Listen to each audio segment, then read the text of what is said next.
Hermanos, lo logré. Llegué a los 85 años. Me alegra tanto que muchos de ustedes estuvieran orando por mí y me alegra que Dios me haya dado 85 años de vida. Tal vez no viva hasta los 90 o 110, no se sientan mal, he vivido más que la mayoría de ustedes y me siento agradecido. Es un placer estar aquí con ustedes y continuar sirviendo todo el tiempo que pueda. Realmente agradezco a Dios y a todos ustedes que todavía tengo buena salud para mi edad. La mayoría de mis amigos de mi edad están al borde de la muerte, en silla de ruedas o en un asilo de ancianos. Así que es una bendición estar aquí y continuar llevando a cabo la obra de Dios. Hermanos, el mundo, como la mayoría de ustedes lo sabe, se encuentra hoy en un caos absoluto, matando gente alrededor del mundo a diestra y siniestra. Hoy, en la primera página del diario El Wall Street Journal, aquí tengo la primera edición del fin de semana. ¿Eso es afuera? Oh, soy yo con el periódico que hago mucho ruido. Pensé que había una tormenta afuera. El titular dice, Corte dice que los gays tienen derecho a casarse. Por supuesto, es una decisión terrible y lo lamentamos mucho, pero sabemos que nuestra nación va en descenso, vertiginosamente. Así que entre más rápido toquemos fondo, por así decirlo, más rápido vendrá Cristo. El magistrado Kennedy, quien siempre ha sido liberal, dijo que los gays pedían la misma dignidad. Quieren dignidad. Estos pervertidos sexuales quieren dignidad y la Constitución les da ese derecho. Pero justo enseguida ese artículo citan la opinión del magistrado principal, el juez Roberts, y dice, no agradezcan a la Constitución porque no tuvo nada que ver, dijo, nada con esta decisión.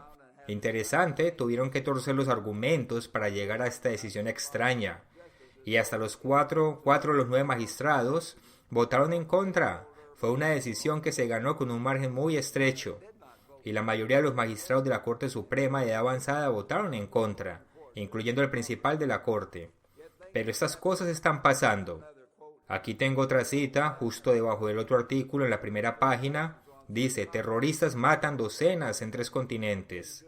Relata lo que está aconteciendo en Túnez. Un hombre con un arma AK-47 escondida en una sombrilla mató a 37 turistas en la playa, 37 asesinadas en un instante. En Kuwait, un terrorista suicida del Estado Islámico mató a otras 27, así que son 37 y 27. Luego añades el número de somalíes que mató otro terrorista. Y luego en Francia, un sospechoso decapitó a su jefe en una planta industrial de gas americana. Le cortó la cabeza a su jefe. Este tipo de hechos están ocurriendo con más frecuencia alrededor del mundo, muchas veces inspirados por el Islam.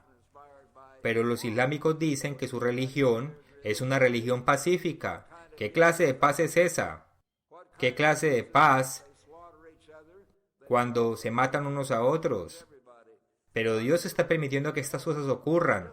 Solamente quiero decirles, hermanos, que creo que ustedes comprenden que ya he vivido muchos años, ya tengo 65 años y medio en la iglesia, y he visto muchas cosas acontecer, y he estado velando la profecía. Yo fui el que le escribió la carta al señor Armstrong, y él estuvo de acuerdo explicándole que probablemente tendríamos más tiempo después de 1972. Lo convencí para que me permitiera enviar esa carta 3 años antes, pero siento que con esta decisión de la Corte sobre el matrimonio homosexual y otras noticias, ya no nos queda mucho más tiempo. Ya estamos muy cerca. Y creo que en los próximos meses y con mucha certeza, en los próximos años, se van a acelerar estas profecías. Tendremos sequías extremas, hambrunas, epidemias y otras cosas de esa índole, persecución como nunca hemos tenido. Y el pueblo de Dios tendrá que tener fe para pasar por estas pruebas. Y espero que ustedes lo entiendan. Estas profecías se están acelerando, pero Dios está al mando de los terribles acontecimientos en este mundo, la perversión que está invadiendo gran parte de nuestra sociedad, y por supuesto, Dios actuará muy pronto. Intervendrá y humillará a los Estados Unidos y al Reino Unido y a los descendientes de José. Dios nos ha dado bendiciones maravillosas y deberíamos sentirnos muy agradecidos por esas bendiciones. pero nos las va a quitar cada vez con más rapidez. Y entonces tendremos más problemas climáticos, epidemias, y la gente tendrá necesidad, hermanos, más que nunca. Que Dios los salve de estas cosas terribles que están ocurriendo y de las enfermedades. No estamos en contra de los doctores ayudan con algunas cosas, pero no pueden sanar nada.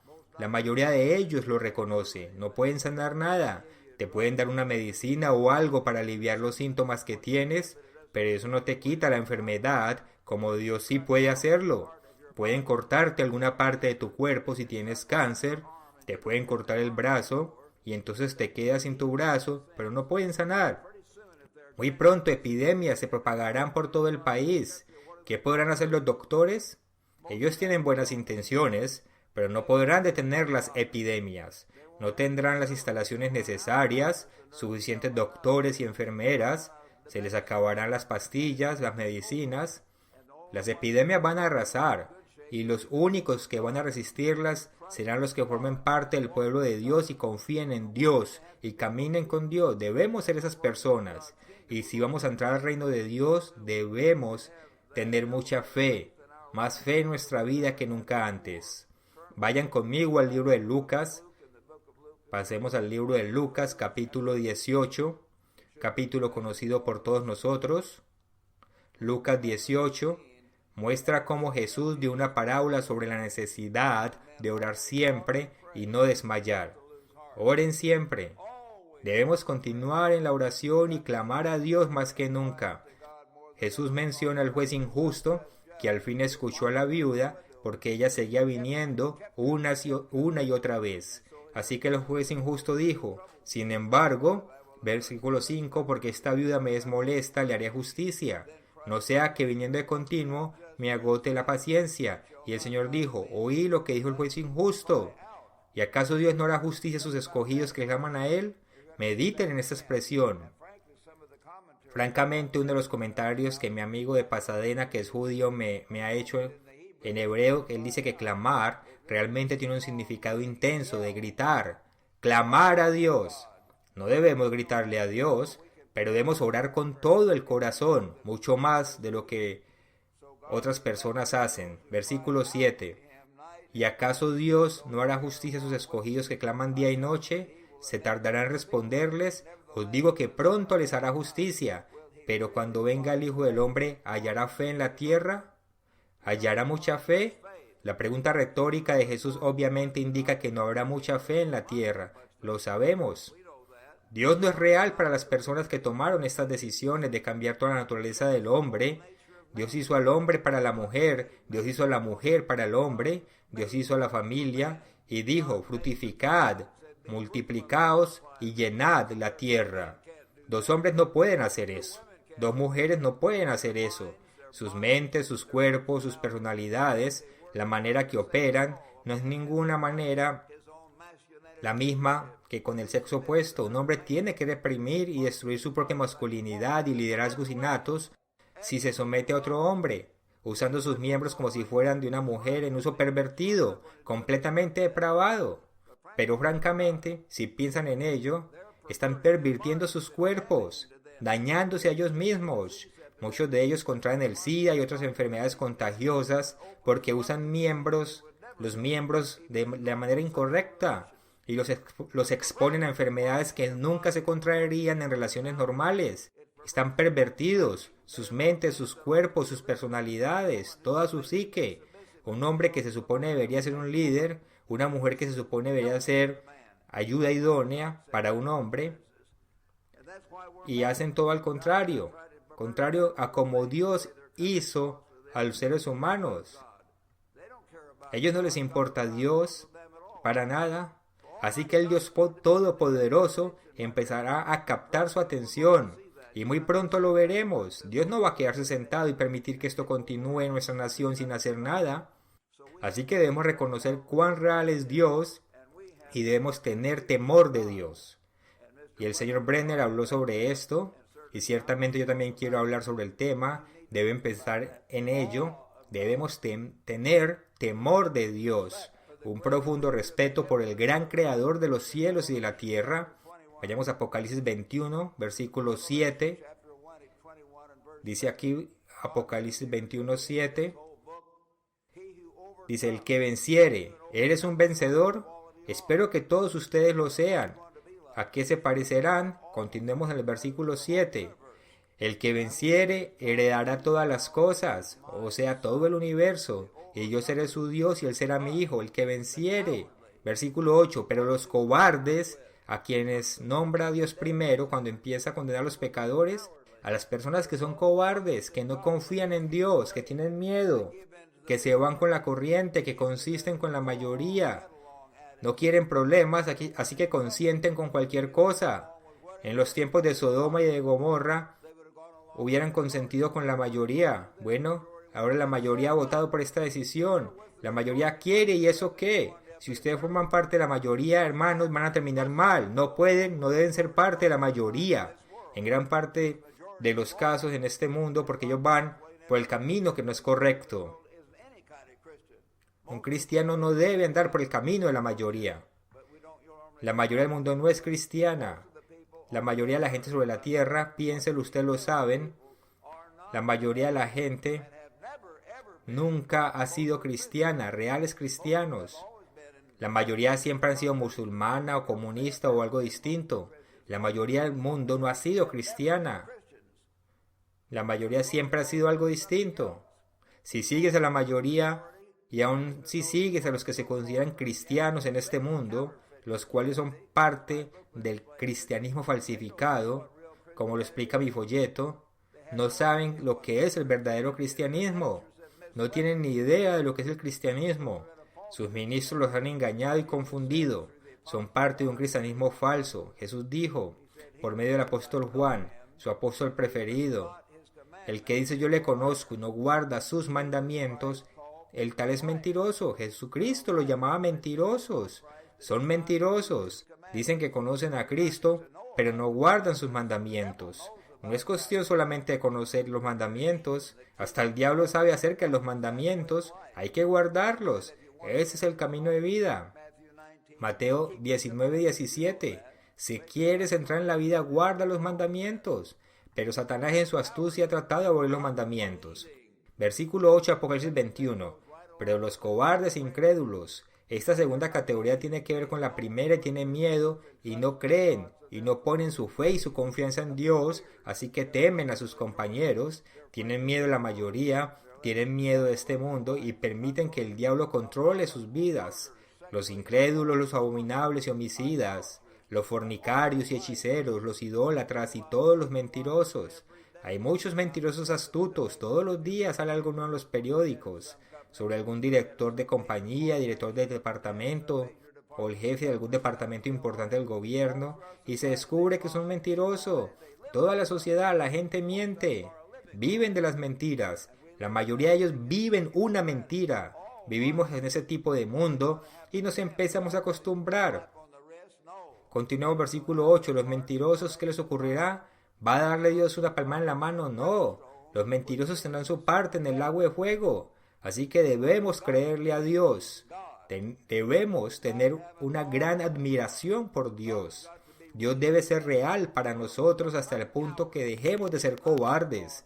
No nos intimidemos ni sigamos la corriente. Estemos dispuestos a ser diferentes, aunque estemos solos si es necesario, y hacemos lo que Dios manda en la Biblia, y tengamos auténtico temor de Dios.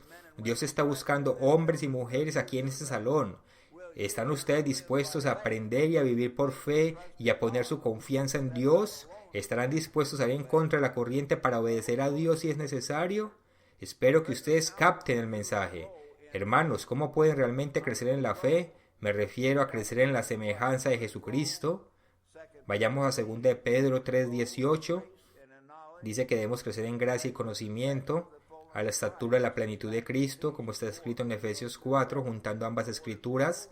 Así que debemos crecer en gracia y conocimiento, y parte de la gracia es tener fe en Dios. Debemos crecer en fe.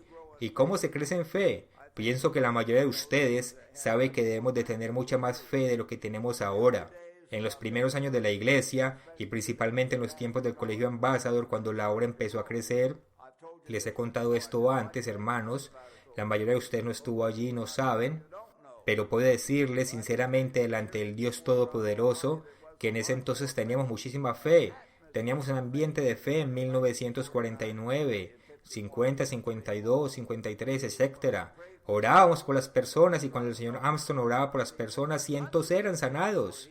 Solíamos pedir a algunos ministros principales que estaban con él, como el señor Cole, el señor McNary, fueron enviados a servir fuera de la sede, y otros después, como el señor Bladwell y el señor Herman Hay, y yo nos quedamos en la sede como maestros.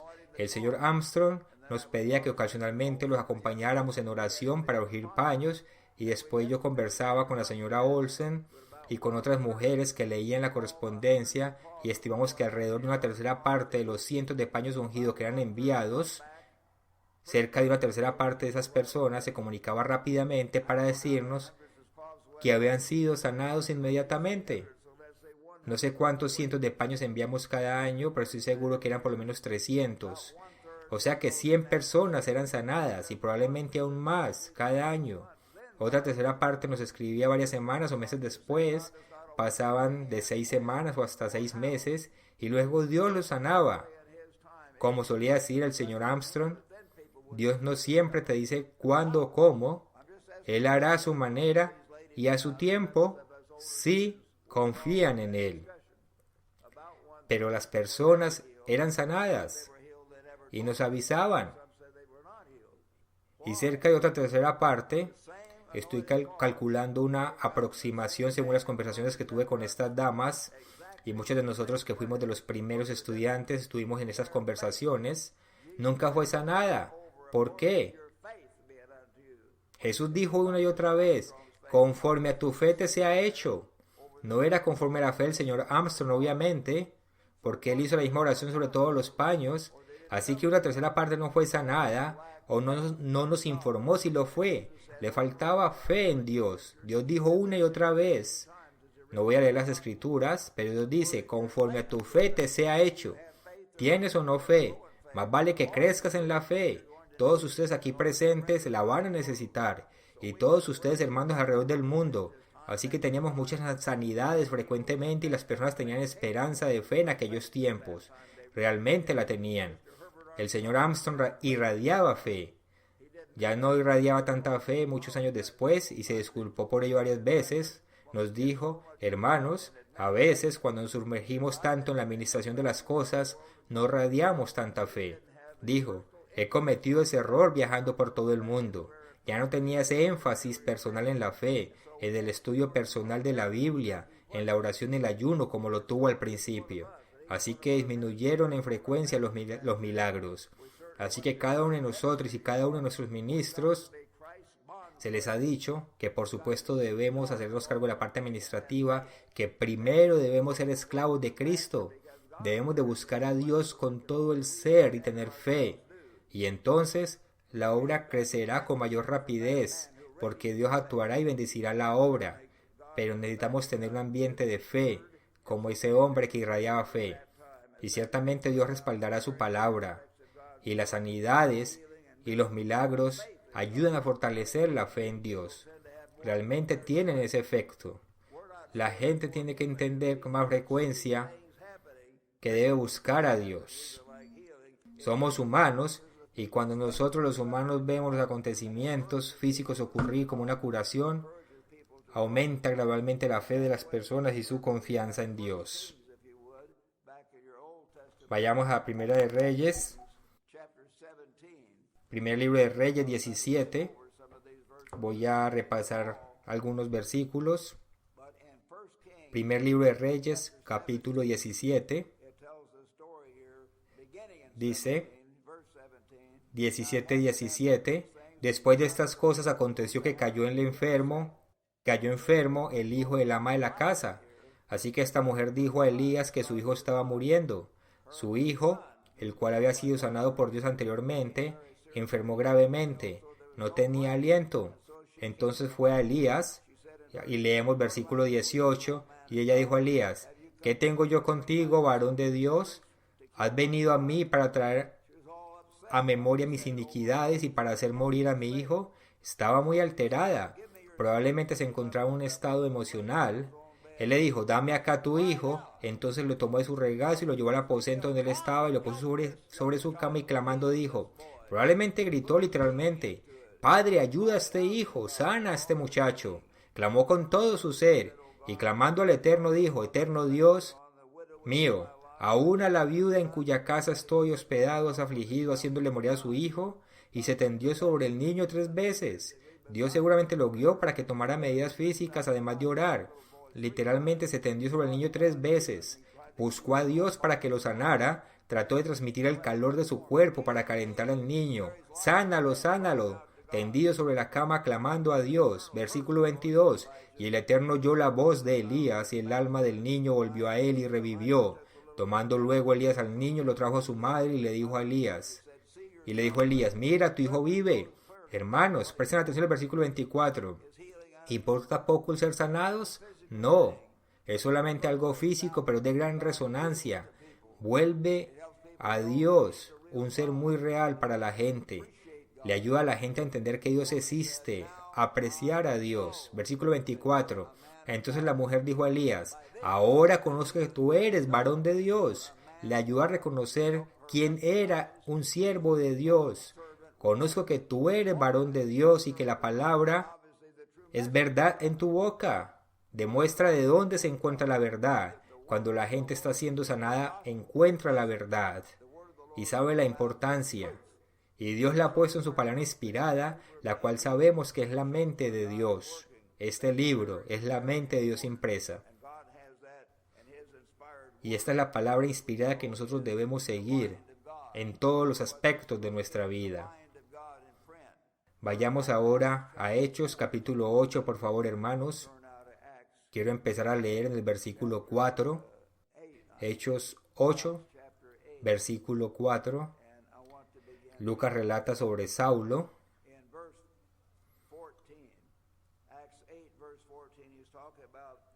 Habla sobre Saulo, sobre Pablo, que recorría el país persiguiendo a las personas después de la muerte de Esteban. Dice el versículo 4, pero los que fueron esparcidos, la persecución que se desencadenó después de la muerte de Esteban, iban por todas partes anunciando el Evangelio. Así que predicaban la palabra de Dios en la medida que la entendían en aquellos tiempos. Entonces Felipe, ¿quién era Felipe? ¿Algún gran apóstol? Nunca es llamado apóstol. En Hechos 6 se menciona que se ordenó diácono y en Hechos 21 se menciona que Felipe es un evangelista que tenía 4 hijas. Para ese entonces ya era un evangelista. Versículo 5. Entonces Felipe descendió a la ciudad de Samaria y les predicaba a Cristo. Algunas personas critican que predicamos a Cristo. Dicen que eso no se debe hacer, que solamente se debe predicar el evangelio del reino de Dios. No, eso no es lo que dice. Estoy seguro de que la predicación de Felipe incluía ese aspecto, pero también predicaba que Cristo era el Mesías, que es nuestro Salvador y nuestro Dios y nuestro Rey venidero. Debemos predicar sobre Cristo. Versículo 6. Y la gente unánime escuchaba atentamente las cosas que decía Felipe. ¿Por qué? Oyendo y viendo las señales que hacía. Por eso escuchaban las multitudes. Demostraba dónde Dios obraba. Es muy importante. Versículo 7. Porque de muchos que tenían espíritus inmundos salían estos dando grandes voces. Y muchos paralíticos y cojos eran sanados. Así que había gran gozo. Un gozo tremendo y una comprensión de que Dios sí existe, que Dios está aquí. Aquí se encuentran los verdaderos siervos del Dios vivo, algo muy importante que entender. Y algo que la sanidad logra es demostrar estas realidades de parte de quien tiene ese poder. Y nosotros en esta iglesia debemos tener más de este poder, hermanos. Quiero que todos nosotros lo tengamos, todos nosotros, no solamente para sanar enfermos. Dios por lo general sana a través de las oraciones de sus ministros, pero quiero que todos nosotros tengamos un ambiente de fe. Debemos de crear ese ambiente. Así que si le piden a Dios que me permita vivir más y que nos bendiga en esos sermones, si le piden a Dios que bendiga el servicio del día de hoy, y también le piden a Dios que nos dé los dones del Espíritu Santo en esta iglesia y que Dios nos ayude a cada uno de nosotros a acercarnos a Él, clamarle a Él y vivir con Él, creer en Él, a creer profundamente en Dios para que pueda darnos los dones del Espíritu en su iglesia y demuestre dónde está obrando como nunca lo ha hecho durante muchos años. Dios quiere que hagamos eso. Vayamos ahora a Marcos capítulo 6, por favor. Aquí en el Evangelio de Marcos 6, versículo 1.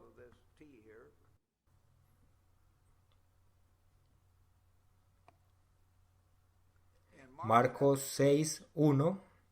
Salió Jesús de allí y vino a su tierra. Cristo volvió al lugar donde creció sin duda alguna, a Nazaret, y sus discípulos le seguían. Y llegando el día de reposo, comenzó a enseñar en la sinagoga y muchos oyéndole se admiraban. Pensaban, bueno, ¿quién es este hombre? ¿Quién es? Es un ser humano como nosotros. Lo vimos crecer. Continúa en el versículo 2. ¿De dónde tiene estas cosas? ¿Y qué sabiduría es esta que le es dada? Y estos milagros que por sus manos son hechos. ¿No es este el carpintero hijo de María, hermano de Jacob, de José, de Judas y de Simón? Jesús tenía 4 hermanos físicos. María tuvo otros 4 hijos de su esposo José. 4 de los hermanos de Jesús son nombrados aquí y tuvo por lo menos 2 hermanas porque se mencionan hermanas en plural. Así que María no solamente tuvo a Jesús, pues tuvo 6 otros hijos, por lo menos. Versículo 3.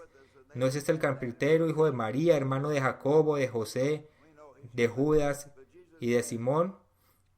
¿No están aquí también con nosotros sus hermanas? Y se escandalizaban de él. ¿Quién se cree? Lo vimos crecer, sabemos que es humano. Jesús les decía, no hay profeta sin honra, sino en su propia tierra y entre sus parientes y en su casa. Me han escuchado leerlo anteriormente, pero ahora piensen en él y mediten en él. Allí estaba Cristo, el Hijo de Dios vivo, Dios en la carne. Versículo 5. Y no pudo hacer allí ningún milagro. ¿Qué es lo que ocurre? El mismo Cristo no pudo hacer allí un milagro. ¿Por qué? Salvo que sanó a unos pocos, muy pocos enfermos, poniendo sobre ellos las manos. Pero ¿por qué no pudo hacer milagro? Y estaba asombrado de la incredulidad de ellos, le faltaba fe. Mateo 13:58 dice que fue a causa de su incredulidad. Fue a causa de su incredulidad, pues no tenían fe. No había allí un ambiente de fe. Y aún Jesús no podía hacer un milagro al menos que tuvieran fe.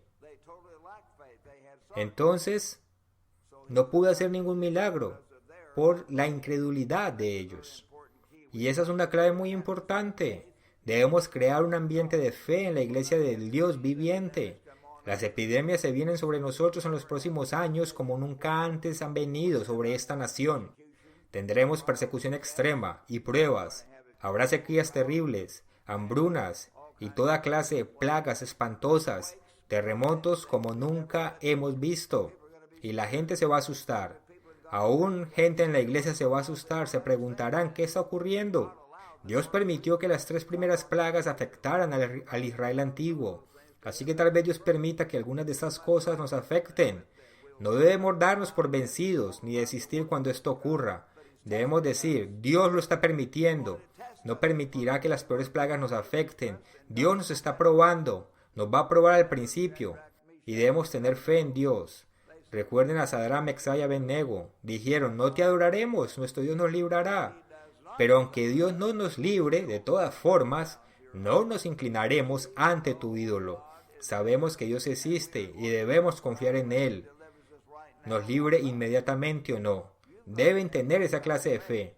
Daniel puso su fe en Dios y fue echado en el foso de los leones. Ya era demasiado tarde, saben a lo que me refiero, lo digo retóricamente. Parecía como si ya fuese demasiado tarde, ¿cierto? ¿Qué harías si unos hombres te lanzan y te echan en un foso de leones y los leones comienzan a acercarse? Pensarías, mi fin ha llegado, y dirían, Padre, lo acepto. Tal vez cerrarías los ojos y esperarías que tal vez los leones te maten rápidamente antes de volver a abrir los ojos, y de repente vuelves a abrir los ojos y los leones se ven confundidos y dan la vuelta y se van. Tal vez los leones piensan que apestas o algo así. Pero Dios permitió hasta el último instante. Pero nunca es demasiado tarde para Dios. Y aun cuando Dios permita que alguno de nosotros muera, no es demasiado tarde. Por cierto, ustedes pueden ver que me ayudan a subir aquí al escenario, porque sufrí un derrame cerebral hace 7 años.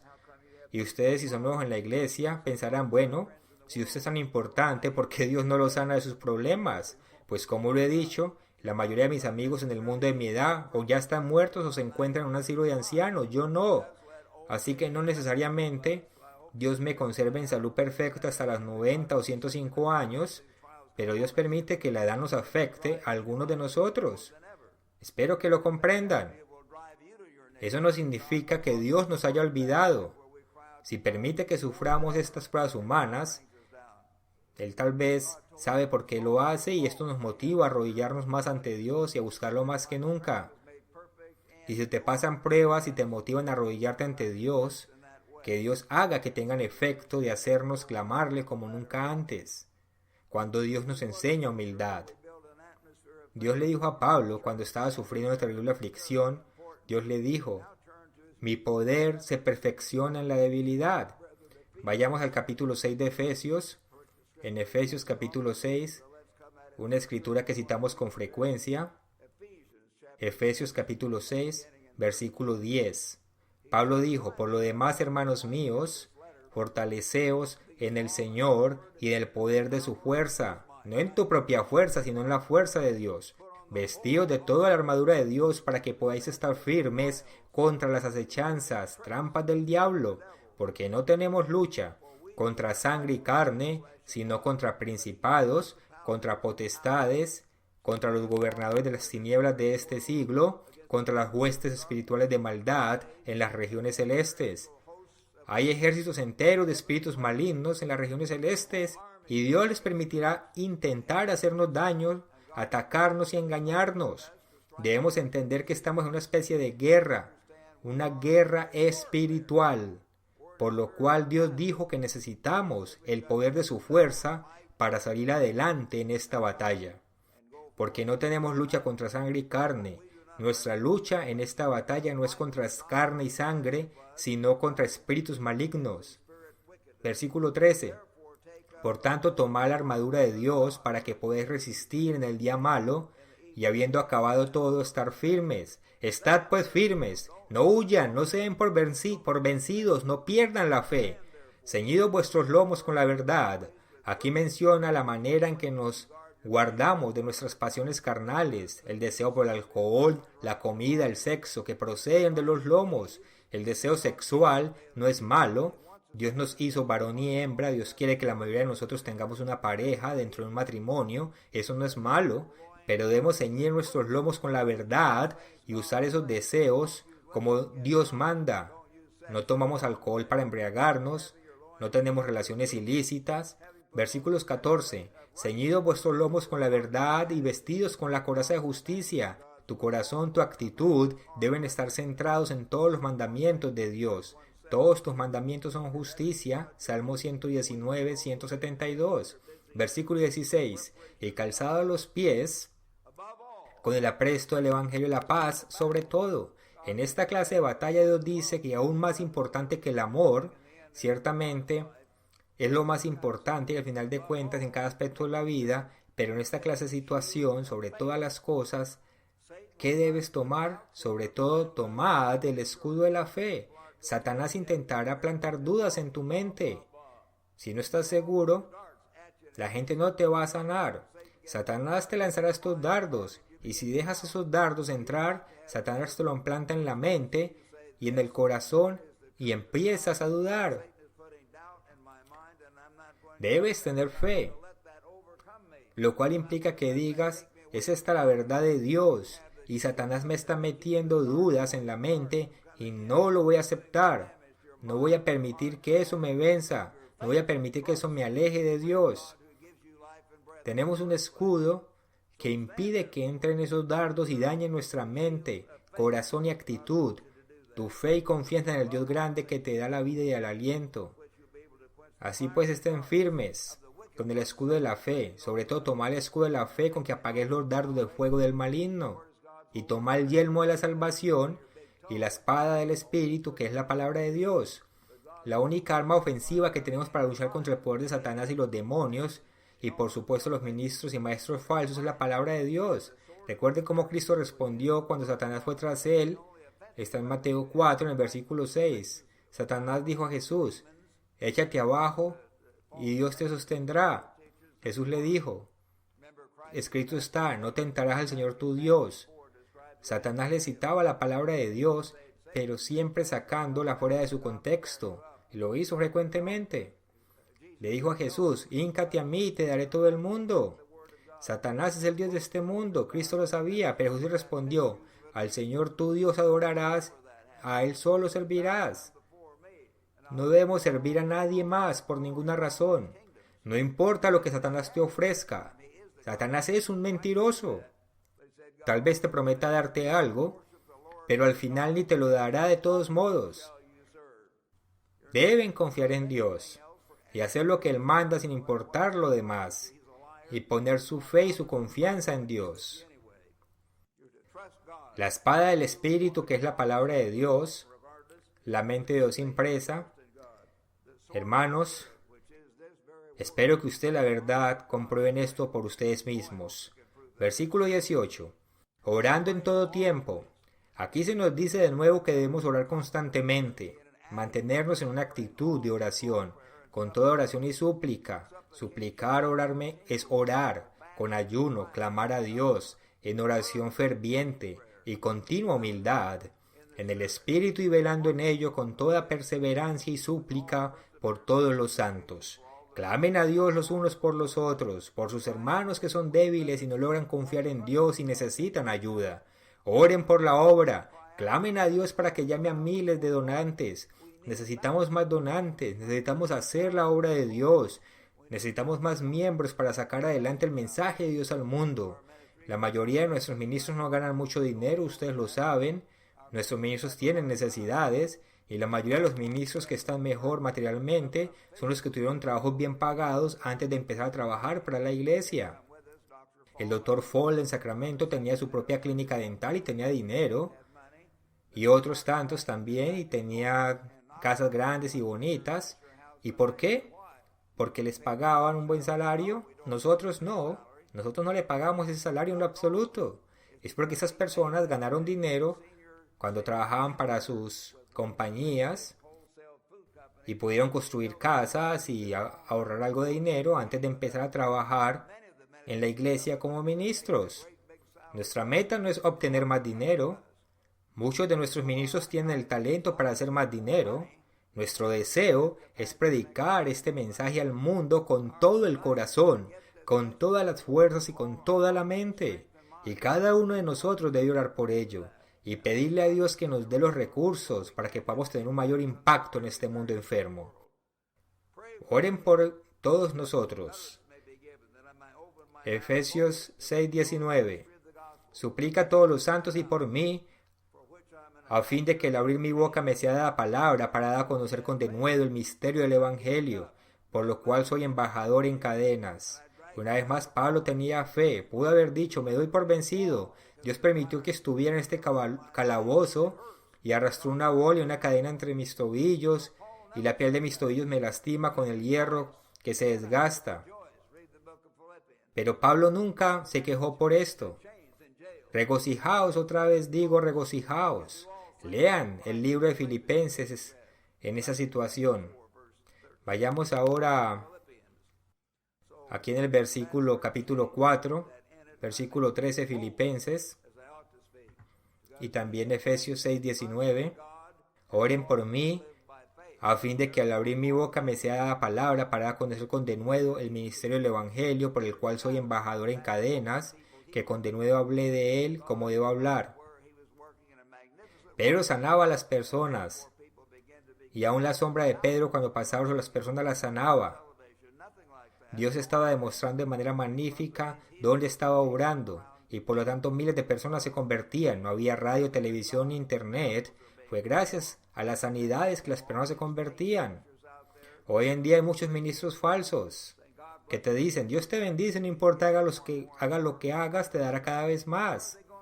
¿Cómo puede la gente discernir esto? Una de las maneras principales, como podemos demostrarles, no es por medio de más estaciones de televisión. Dios demuestra esto por medio de los dones del Espíritu Santo. Y les pido a todos ustedes que se unan en oración conmigo al respecto. Oremos, hermanos, aquí en la sede y ustedes también, hermanos, alrededor del mundo que escucharán este mensaje después. Oremos por esta iglesia. Se los pido en el nombre de Cristo como su líder humano. No hay nada grandioso en mí, pero Dios me ha permitido vivir por muchos años. Soy el más viejo y mientras tenga vida quiero exhortarlos. Por favor, únanse a mí. Únanse para estudiar, orar y esforzarnos en todos los aspectos para ayudarnos a revivir la fe que solíamos tener. Solíamos tener un ambiente de fe. En la década de los 70, lastimosamente las cosas empezaron a cambiar y eso desanimó a muchos y uno de los ministros cometió adulterio y su comportamiento se llegó a conocer y la gente se desanimó mucho por eso y otras cosas ocurrieron y la gente perdió fe. Tuvimos grandes problemas y mucha gente se fue en el 72 y a pesar de eso Dios estaba a cargo y la verdad aún se predicaba. La gente perdió la fe porque no vieron perfección. ¿Alguna vez ha habido perfección en la obra de Dios? No, pero la verdad se seguía predicando. Y hermanos, como se los he dicho y lo digo honestamente delante de Dios en los cielos, hoy tenemos un ministerio más comprometido, más limpio y más puro en general, como nunca lo hemos tenido en los 65 años y medio que llevo en la iglesia, excepto durante los primeros años, cuando solamente eran el señor y la señora Armstrong, quienes eran como un padre y una madre para nosotros. Pero después de esos tiempos entraron algunos hombres jóvenes que tenían malas actitudes. Así que estamos agradecidos de la mayoría de nuestros ministros, que hoy en día son muy limpios y puros.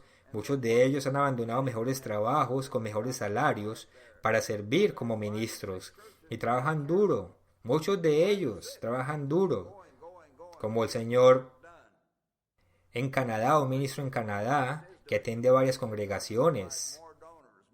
Apreciemos lo que Cristo está haciendo, pero oremos para que Dios provea más donadores, colaboradores y miembros y ministros.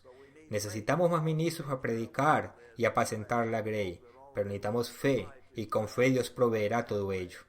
Ahora quiero que vayamos, por favor, al segundo libro de Timoteo, comenzando en el capítulo 1. Aquí el apóstol Pablo, en 2 Timoteo 1, aquí el apóstol Pablo escribe a un evangelista joven, Timoteo, lo llama su hijo en el Señor, y dice, comenzando en el versículo 3, doy gracias a Dios, al cual sirvo desde mis mayores, con limpia conciencia, de que sin cesar me acuerdo de ti en mis oraciones noche y día, sin cesar me acuerdo de ti en mis oraciones, pido por ti noche y día. ¿Hacemos eso nosotros? La mayoría de nosotros no tenemos esa clase de comunicación con Dios. Versículo 4. Deseando verte al acordarme de tus lágrimas para llenarme de gozo, trayendo a la memoria. Fíjense bien, hermanos, trayendo a la memoria la fe no fingida. Timoteo tuvo una abuela y una madre que tenían mucha fe, como se los he dicho. Yo amaba a mis padres, eran buenos metodistas, personas sinceras, decentes, pero mi abuela metodista era la que radiaba fe. Leía la Biblia constantemente, me enseñó a leer la Biblia. Yo tenía 12, 14 años, mucho más que mis propios padres.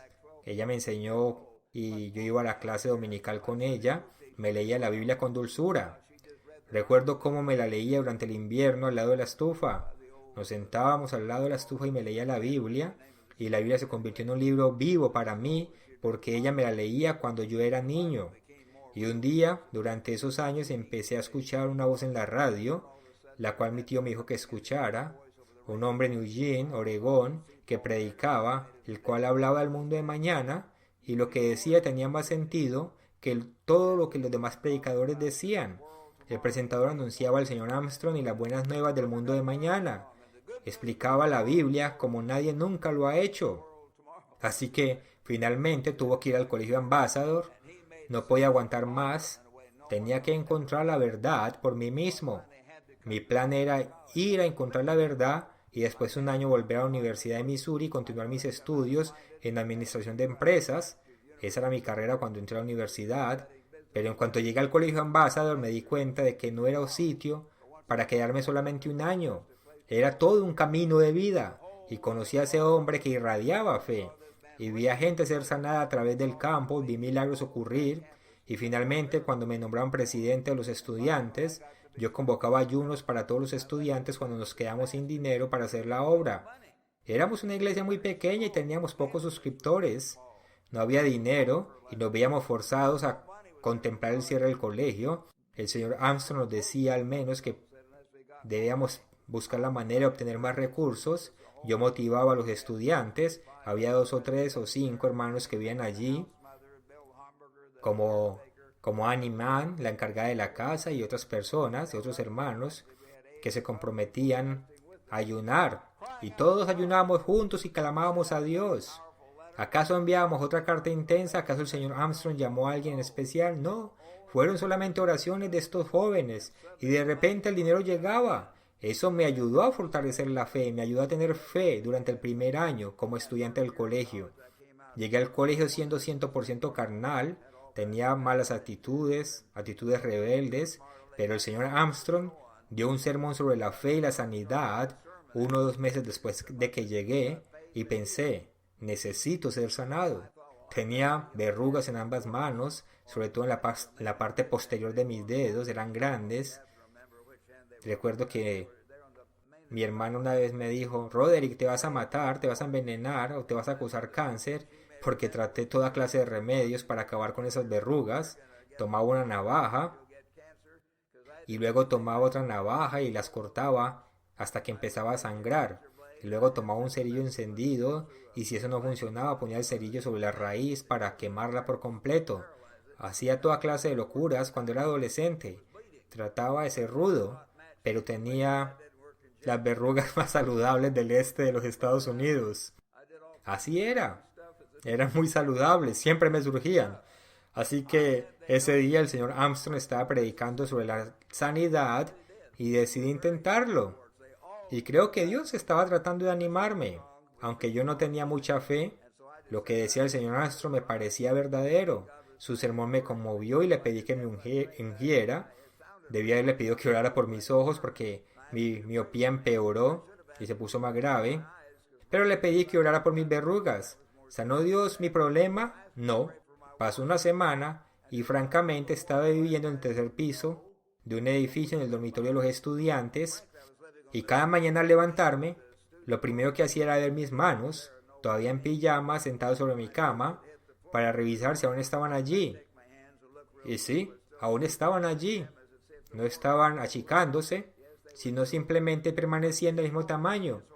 Por fin, después de 2 o 3 meses, una mañana me levanté, volteé mis manos, la luz del sol entraba por la ventana y ya no estaban.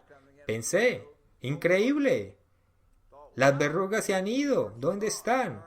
Y les digo en serio, delante de Dios, las busqué entre las sábanas pensando que se habían caído, las busqué bajo la cama, pero no estaban por ningún lado.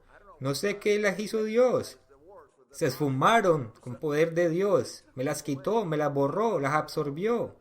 No se tardó mucho. Ocurrió durante el espacio de una noche y se fueron. Eso fortaleció mi fe en gran manera cuando era joven. Y tal vez Dios ya me estaba llamando en aquel tiempo para servir como ministro. Yo no lo sabía. Cuando el señor Armstrong me pidió que diera un sermoncillo, 2 años después, cuando yo era presidente de los estudiantes, dije que no quiero ser un predicador. Eso fue lo que le dije. Me lo recordó, me lo recuerdo ahora. Le dije al señor Armstrong, algo que yo no quiero ser es ser ministro. Pero él me respondió, bueno, eres el presidente de los estudiantes. El señor Armstrong tenía una manera de explicar las cosas que te convencía. Dijo, eres el presidente de los estudiantes. Y este no es simplemente el servicio del sábado, es el servicio de la congregación del colegio. Y nunca lo había explicado así. Dijo, eres el presidente de los estudiantes, me gustaría simplemente que dieras una plática a los estudiantes acerca del camino de vida cristiano. Todavía tengo mis notas, creo. Fue un sermoncillo muy sencillo acerca de lo que estaba aprendiendo en mi primer año. Dije que el verdadero cristianismo es imitar a Cristo. No me enseñaron a hacer estas cosas en la clase dominical, no lo entendían, que eso era un cristiano, así que yo hablé de esto, de que era... El señor Armstrong me dijo después de que ya había sido ordenado, que todos en el salón sabían que yo había sido llamado a ser ministro. Le dije, no, señor Armstrong, una persona en ese salón no lo sabía. Yo no lo sabía. Y de verdad que no lo sabía. Me daba palmaditas en la mano y me decía, ok, Roderick, qué gusto me da verte. Era un tipo bonachón, bien intencionado. Su hijo me caía también muy bien en mi clase. Pero el típico ministro protestante que nunca alzaba la voz y nunca se enojaba ni se entusiasmaba por nada. Yo no soy un tipo dulce y bonachón, pensé, así que no tengo por qué ser un ministro, pero tal vez Dios estaba buscando un evangelista que predique con fuerza. Así que me llamó y después me envió a una gira de bautismos y bueno, me preparó. Yo no me sentía muy listo, pero vi cómo las vidas de las personas se transformaban a través de los Estados Unidos y Canadá. Vi personas mayores que yo, que podían ser mis padres o abuelos, llorar cuando nos despedíamos de ellos, sabiendo que tal vez nunca más verían a alguien del Colegio Ambassador. Y en muchos casos fue así.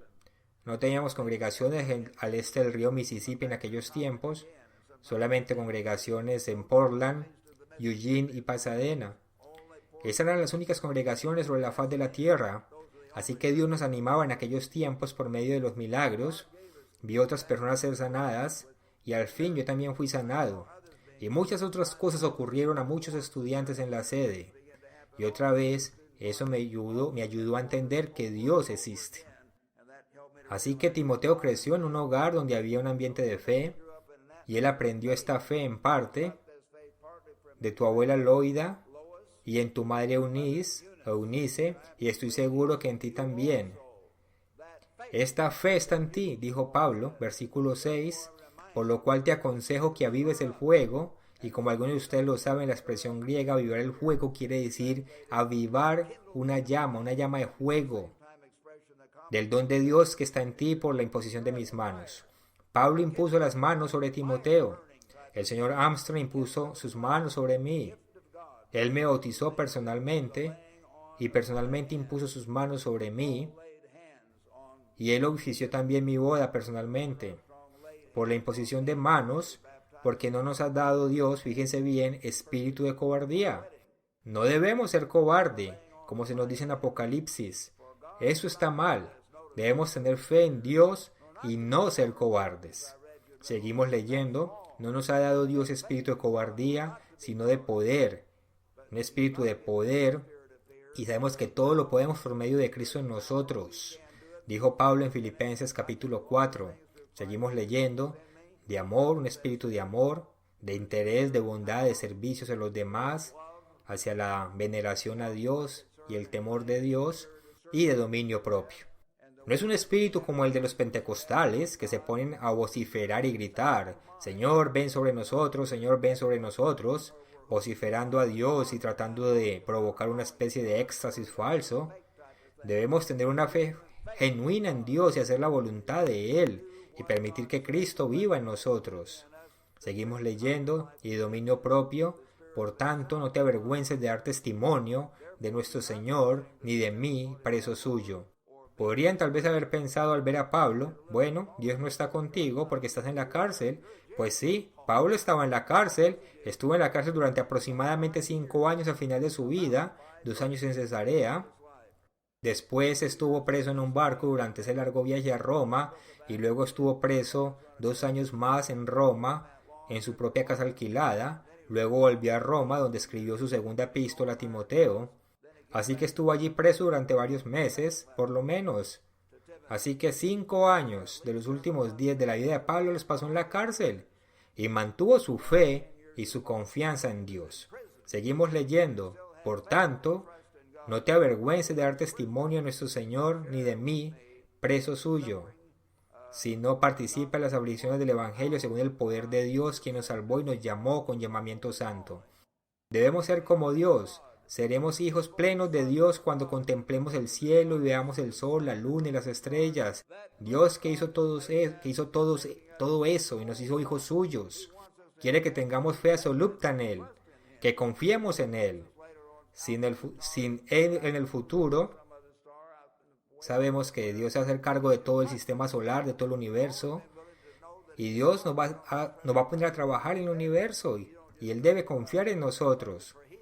Dios sabe que confiaremos en Él, que estamos dispuestos a aceptar su voluntad y que Él sabe hacer mejor las cosas que nosotros. Cuando se trata de Dios, entonces sí se aplica el dicho de tu Padre sabe mejor que tú, porque Él es el Dios nuestro Padre, y todo lo que Él hace siempre va a ser para nuestro bien. Así que, por medio de la fe, comprendemos que Dios tiene la razón y que el camino que seguimos es el correcto y debemos vivir por fe en cada fase de nuestra vida. Hermanos, hoy quiero darles 7 claves para desarrollar la fe. No quiero solamente hablarles acerca de la fe, quiero enseñarles y darles 7 claves en las que he estado meditando. Y me doy cuenta de lo importantes que son. Y algunos de ustedes, hermanos, me lo han dicho, aquí en la sede y en toda la iglesia en general. Muchos ministros me lo han dicho. Se dan cuenta que falta fe. Hay miembros que no confían realmente en Dios. Les falta fe para dejar un trabajo si les toca trabajar en sábado. No confían para ser sanados o en muchas otras situaciones. El sentimiento es de que falta mucha fe o hay muy poca fe. Entonces vamos a ver 7 maneras para que nuestra fe crezca. Primera, comprueben por sí mismos. Tómense el tiempo, hermanos, para pensar, orar, meditar y leer sobre esto. Comprueben por sí mismos que Dios existe y es verdadero, y que la Biblia es inspirada. Compruébenlo, y cuando lean la Biblia, léanla sabiendo que es la mente de Dios. Comprueben esto profundamente, que podremos conocer al Dios que creó el universo leyendo la Biblia. Comprueben esto para que puedan vivir toda su vida basada en ello. Es una verdad fundamental.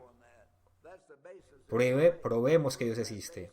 Segunda clave, estudiar la Biblia con seriedad, no leyéndola por encima nada más. Muchas veces se lee rápidamente, pero no se trata de eso.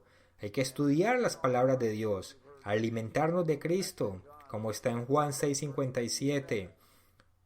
Alimentémonos de la palabra de Dios. La Biblia es la mente impresa de Dios. Alimentémonos de ella leyéndola cuidadosamente. Hagamos que la forma de pensar de Dios sea también la nuestra. Tercera clave, meditar cuidadosamente después de leer la Biblia. Repasen los puntos principales que leyeron y mediten. Pregúntense, ¿estoy haciendo lo que está aquí escrito? ¿Debo aprender más profundamente? ¿Qué lecciones aprendí? Mediten a profundidad en la Biblia y en todo lo relacionado con lo que están estudiando. Cuarta clave, oren y busquen a Dios constantemente. Oren constantemente. Y quisiera añadir con fervor. Hermanos, oren fervientemente. Elías clamó a Dios. Y leemos en Hebreos 5 que Jesús fue escuchado porque clamó a Dios. Y clamó con fervor hasta que gotas de sangre le brotaron mientras oraba. Estaba realmente clamando con pasión. Padre, ayúdame, ayúdame. Yo soy el único. Si no paso la prueba, no habrá un Salvador en el mundo. Oró a Dios con tanta pasión que seguramente estaba sudando. Y un vaso sanguíneo se rompió y se mezcló con el sudor. Así es como lo explican los comentaristas bíblicos. Y en ocasiones su sangre se mezcló con sudor. Sangre que sudó por orar con tanto fervor. Así que, hermanos, me han escuchado decir esto antes, pero lo digo en serio. El señor Armstrong también lo mencionó por lo menos 5 o 10 veces. Pero durante los 36 años y medio que conocí al señor Armstrong, lo conocí muy bien. Francamente, pasé miles de horas con él. Me hospedé personalmente en la misma habitación con él. Comimos juntos, compartí muchas cosas con él. Y lo acompañé a ver a su hijo después de la muerte y le pedimos a Dios que lo resucitara de los muertos. El señor Armstrong me pidió a mí que oficiara el funeral de su madre. Lo conocí muy bien la verdad. Eso no significa que yo sea mejor persona, simplemente tuve esa oportunidad. Pero conocí a ese hombre muy bien, y ciertamente él oraba fervientemente, y decía que un elemento que faltaba en las oraciones del pueblo de Dios, lo dijo varias veces, dijo así: nuestros hermanos no oran con todo el corazón. Frecuentemente citaba la versión de Moffat de la Biblia al referirse a Oseas 7:14, donde dice que las personas no oraban con todo el corazón. La escritura se refería al Israel moderno, versículo 14. No clamaron a mí con su corazón. Si la gente no ora con el corazón, sus oraciones se vuelven rutinarias. Aprendan a orar en serio, con el corazón. No solamente digan su oración. Si es necesario, hermanos, tal como yo tuve que hacerlo cuando recién me convertí, lo hice varias veces.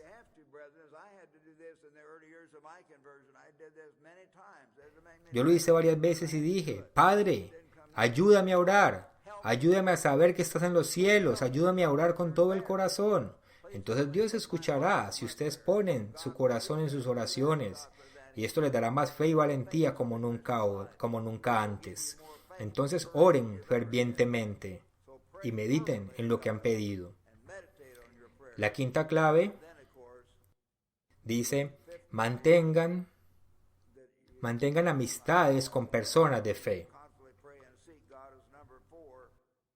Entonces la quinta es, mantengan amistades con personas de fe. Traten de estar en un ambiente de fe. Eso los va a fortalecer. Cuando sean realmente fuertes, si se convierten en ministros, ancianos locales o líderes de la iglesia, entonces ustedes podrán también apoyar a los demás. Pero primero ustedes tienen que estar en un ambiente de fe. Escojan sus amistades con cuidado. El libro de Proverbios 13:20 dice, el que se junta con sabios será sabio. El que se junta con personas de fe suele tener más fe. Si se asocian con personas que tienen un pie en el mundo y otro en la iglesia, bueno, pues entonces van a estar así, con un pie adentro y un pie afuera. Nunca nadie ha sido perfecto excepto Jesucristo. No les pedimos que sean perfectos, no le pedimos que crean en nosotros, le pedimos que crean en el Dios de la Biblia. Les pedimos que crean en Jesucristo y que pongan su fe y su confianza en Él, que Él sí fue perfecto. Pongan su confianza en Él. Y en serio, hagan lo que Dios dice y vivan como Jesucristo vivió, confiando verdaderamente en Él. Entonces júntense con personas de fe. Traten de estar en un ambiente de fe. La sexta clave es desarrollar la fe. Traten de centrarse en la iglesia y en la obra de Dios. Involúcrense en la iglesia, no se mantengan al margen. Hemos tenido miembros que se mantienen al margen desde los tiempos de la Universal. Hemos visto a personas, no quiero mencionar nombres, pero mi esposa, por ejemplo, en la época de la Universal decía, pienso que fulanito de tal probablemente no va a durar mucho en la iglesia, más que unos meses más. Y tenía razón el 95% del tiempo. Me fijaba en su trayectoria y me daba cuenta que eran personas que se mantenían al margen, personas débiles. A veces me les acercaba para hablar con ellos y ayudarles, dependiendo de la actitud que tuvieran. Pero eran personas que se mantenían al margen, que siempre criticaban, siempre cuestionaban, hacían malos comentarios sarcásticos. No solamente se hacen daño a sí mismos, sino que también afectan a los demás. Si se juntan con estas personas, los van a desalentar y a desanimar, a menos que estén muy firmes. Deben comprender esto. Traten de adentrarse en la obra. Estén en el centro de la obra de Dios y de su iglesia. Ayuden a la iglesia. Utilicen sus talentos para ayudar a la iglesia. Recuerde que sus talentos son de Dios. Entonces, si te involucras en hacer la obra de Dios, Dios te va a ayudar cada vez más en tu camino. Y entonces puedes percibir y sentir a Cristo que trabaja por medio de ti, edificando tu obra, su obra, la obra de Dios a través de ti. Eso fortalecerá tu fe. Cuando camines conforme a la voluntad de Dios y te comprometes con la obra de Dios y no te quedas al margen. Pero tienes que hacerlo así, ayudando a Dios y en su obra aquí en la tierra. La séptima clave para crecer y desarrollar la fe es ejercitar la fe. Recuerdo que yo estaba metido en el fisicoculturismo unos años atrás, pues cuando era joven, y leía libros acerca de este tema. Y bueno, algunos de los hermanos mayores tal vez recuerden los anuncios en los que se demostraba un tipo joven flaco en la playa y luego se acercaba otro tipo fornido y le pateaba o le tiraba arena en la cara. Y luego la novia del flaco se marchaba con el fornido y el pobre flaco se quedaba allí solo. Entonces el tipo flaco se compraba estos cursos para desarrollar músculos y se ponías a trabajar en tu cuerpo para ejercitar la resistencia. Y bueno, yo también trabajaba mi cuerpo, ejercitaba la dinámica Hice muchas cosas de estas, pero no me ayudaron, seguía flaco. Sí me puse más fuerte, pero nunca me convirtió en un hombre con un gran esqueleto. Ensayé muchas cosas de muchacho. Mejoré hasta cierta medida, por ejemplo en el boxeo, en el fútbol y en el básquetbol, y especialmente en el atletismo. Yo fui uno de los corredores más veloces en distancia de 1 milla en todo el estado de Missouri durante 2 o 3 años, porque me ejercitaba. Entonces ejerciten la fe. Véanlo así, si Dios lo manda lo voy a hacer. Piensen en eso y háganlo. Digan, voy a ejercitar la fe. En este aspecto de mi vida, voy a ejercitar la fe para escoger una pareja, para pedirle a Dios que me guíe, pedirle a Dios que me dé sabiduría, para ejercitar los talentos que Dios me dio, para cada vez orar más. Pídanle a Dios que los guíe, que los dirija en todos los aspectos de su vida. Pongan su fe y su confianza en Dios. Pongan toda su confianza y glorifiquen a Dios también y honrenlo en sus cuerpos porque es el templo del Espíritu Santo.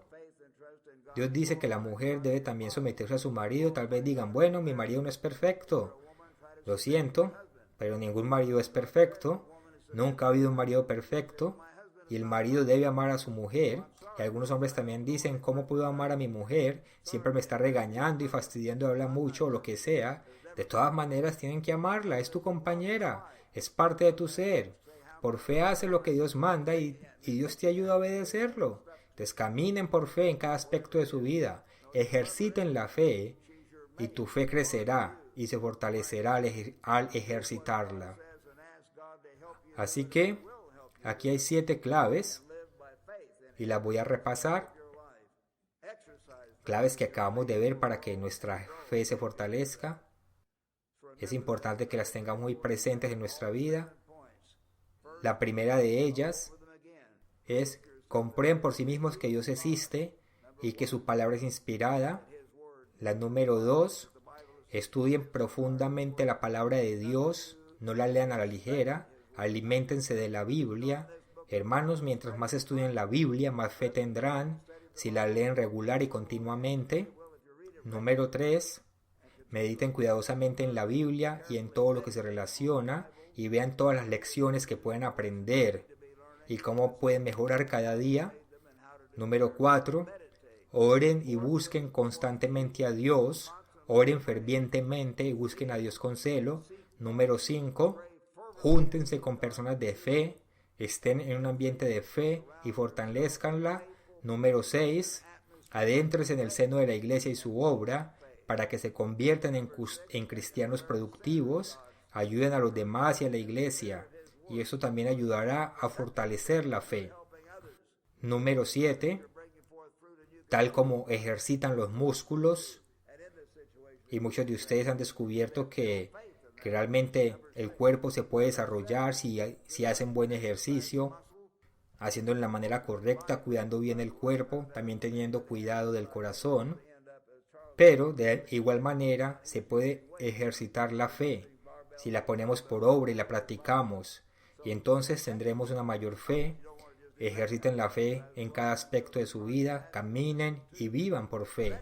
Le digo a todos los hermanos de todo el mundo, si hacemos esto en la iglesia, empezaremos a tener más milagros y a recibir más bendiciones, más sanidades maravillosas, y la gente volverá a escuchar de Dios, porque escucharán que en esta iglesia tenemos fe auténtica y milagros auténticos y sanidades. No entendemos todas sus doctrinas, tal vez digan, pero si hay sanidades y milagros, eso debe ser una señal de Dios, como les leí los ejemplos de la palabra inspirada. Así que ejerciten la fe, vivan y caminen por ella. Espero que todos ustedes lo hagan. Ahora, hermanos, les pido que por favor vayamos a Hebreos. Vayamos por favor a Hebreos en el capítulo 11. Hebreos capítulo 11. Como la mayoría de ustedes lo saben, es el capítulo de la fe. Este es el capítulo de la fe, Hebreos 11, versículo 1. Pablo escribe bajo inspiración divina. El apóstol Pablo escribió, por cierto, voy a escribir un artículo de él acerca del apóstol Pablo. Entonces dice, es pues la fe, la certeza de lo que se espera, la convicción de lo que no se ve. Es la convicción de algo que no ves. Voy a leerles la definición de la fe del señor Armstrong, que escribió un artículo hace mucho tiempo. ¿Quieren escucharla? Deberíamos publicarla en uno de nuestros artículos algún día. Quiero escribir un artículo e incluirla. Dice, un hombre, estoy seguro de que se refería a George Miller, un hombre de renombre que construyó un sistema de orfelinatos por toda Inglaterra, cerca de Bristol, un hombre que, gracias a su gran fe, construyó estos orfelinatos simplemente pidiéndoselo a Dios. Entonces dice así, un hombre lo expresó de manera muy clara, la fe es la certeza de lo que Dios ha dicho en su palabra, de que lo que Dios ha dicho en su palabra es verdad. Fe es la certeza de lo que Dios ha dicho en su palabra es verdad. Debes llegar a un punto en tu vida en el que crees todo lo que Dios dice como una promesa. Dios lo prometió, entonces reclama tus promesas. Reclama las promesas que Dios te dio. Dios no te miente. Dios dijo que nos sanarías. Bueno, confío en ti. Te pido que me sanes. Voy a confiar en ti y voy a hacer lo que tú mandas hasta el fin. Díganle esto a Dios.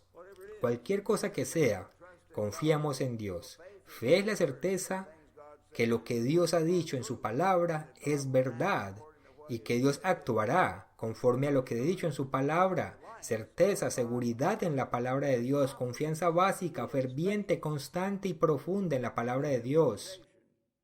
Algunas personas dicen, no puedo provocar fe en mí. Algunos intentan decirle a Dios, dame fe, y tratan de ponerse muy emotivos. La fe no es una emoción. La fe es algo que te viene no es algo que te viene de repente en una reunión de pentecostales. La fe no es una idea rápida que se te ocurrió. La fe es desarrollar interiormente confianza en Dios y de que la Biblia es su palabra inspirada, que Dios la respalda.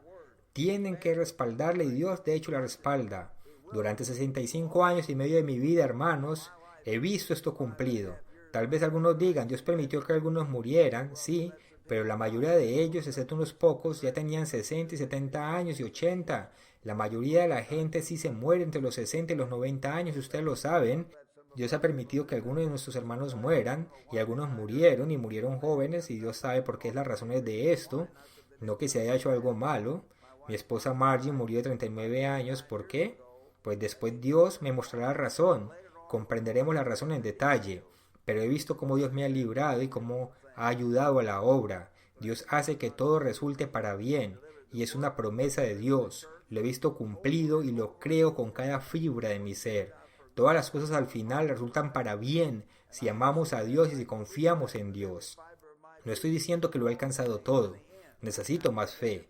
Oremos los unos por los otros. Pidamos con fervor por más fe en la iglesia de Dios.